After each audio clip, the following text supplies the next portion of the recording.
Welcome to the Ben Daniel Podcast, where we're calling a spade a spade. Great to be here with you guys today, folks. You had to know the fallout from the podcast with Angel Reese, Dejanay Carrington. If we don't get what we want, what I'm hearing, we don't get what we want, we're sitting out.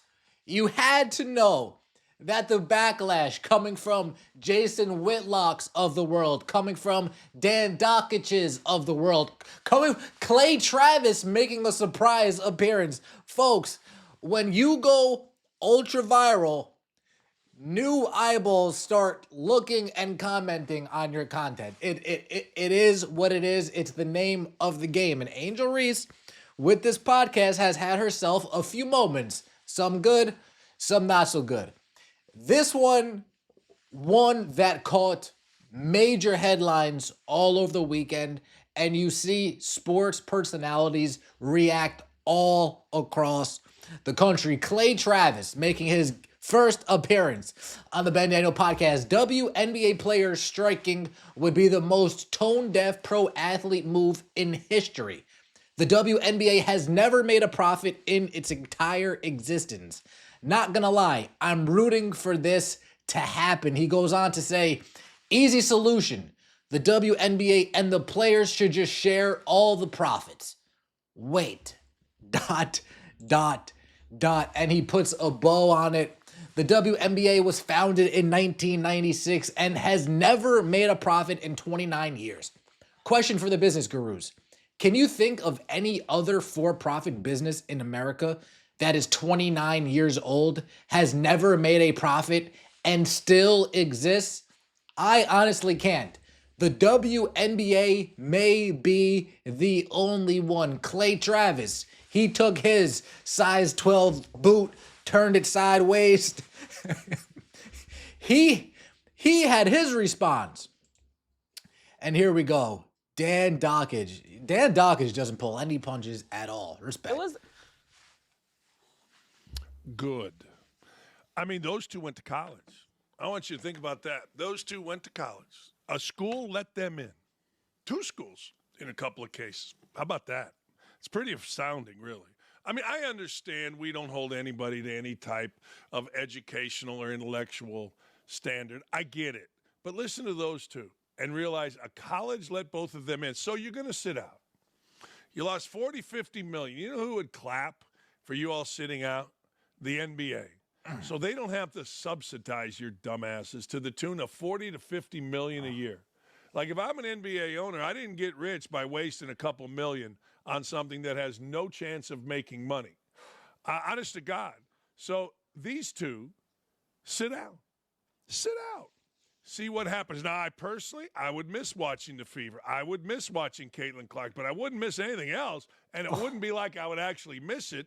I'd be like, they didn't play good. I hope you do sit out. I really do. I love how y'all have selective hearing. I said I'm hearing if they don't give us what we want, we sitting out, and that's the truth. Good. I never say anything about the NBA. We are prepared to stay at the negotiating table for as long as it takes. I guarantee you, the people that are actually going to be at the negotiating table are saying right now this word. Will you shut up? Seriously, I guarantee you, those women, the intelligent ones, the one that have a brain, the one that are actually going to sit down and do this, are saying to Angel Reese, shut up, take off your clothes, show your ass, talk about how Hollywood stars want to date you, and move it along. Let us handle this. All right. That's enough of Dan Dakich. Dan Dakich, man, that man, he sometimes you got to reel him back in every now and then. He did a great job of explaining. It's funny, they talk about sitting out, right? They talk about sitting out, and then her response is, I never mentioned the NBA. Well, that's that you can't talk about sitting out and not bring up the NBA and bring up the owners who are responsible or partially responsible for keeping the WNBA afloat. You just can't have your cake and eat it too in that aspect. And I'm glad Dan Dakich broke it down. Here we go. Jason Whitlock, Steve Kim. Salute to Steve Kim. These guys, oh boy. It's funny that the two people having this conversation are two people that absolutely hate Caitlin Clark. and are jealous of Caitlin Clark. And couldn't think to say during this entire deal, like, because of the leverage that Caitlin Clark has given us, we may actually get paid more than what we deserve. They do have obvious leverage because of Caitlin Clark and because of, the momentum that women's basketball does have. But they should just be careful. Major League Baseball, there could be a work stoppage in Major League Baseball in 2026, which, if that happened, that's more of a spotlight for the WNBA. And so they're going to risk ruining a good thing. The last thing they need is some sort of work stoppage, because it would just, it's like, do they even understand? A work stoppage would kill any type of WNBA momentum going right now. Everything, for lack of a better word, everything that Caitlin Clark has worked for these last 3 years, her entire life's work, what have you, bringing women's college basketball to where it was, bringing the WNBA to where it is. A lockout slowing down the WNBA in any way, shape, or form would halt all of what she's worked for. The players in this league not named Caitlin Clark, you guys aren't responsible for jack-ish. You're not responsible for that metric, that metric, that metric, or that metric. The only thing you guys are responsible for is bringing Caitlin Clark her water. Here's your water, Caitlin. So that's all you guys are responsible for. You're responsible for the year after year after year after year of low viewership, low attendance, low merchandise sales, low interest. That's what you ladies are currently responsible for, not named Caitlin Clark.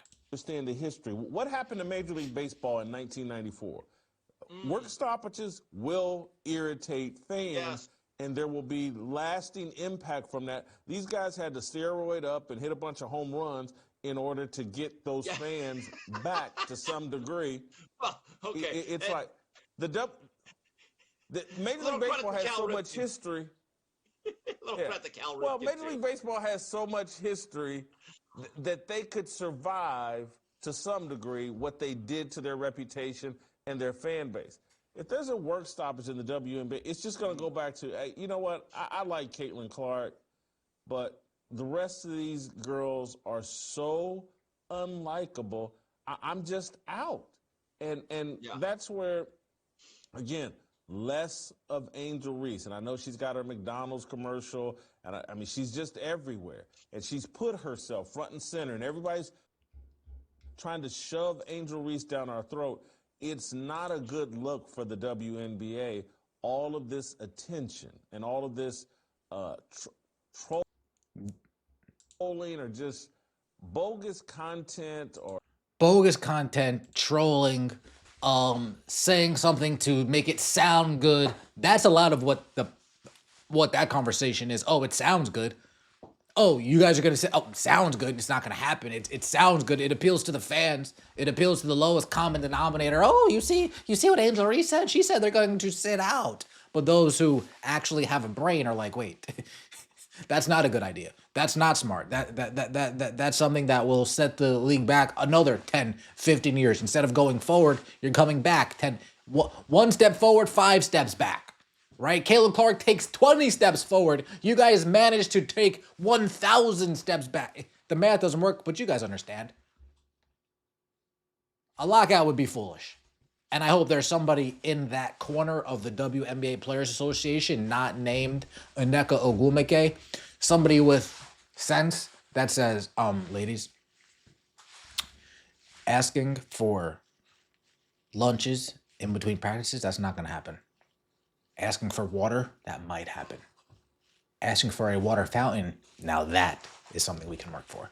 Let me know what you think in the comment section below. I appreciate all of the support. Don't forget to like the video if you enjoyed and subscribe to the channel. That would mean so much to me. We'll see you next time, and as always, take it easy.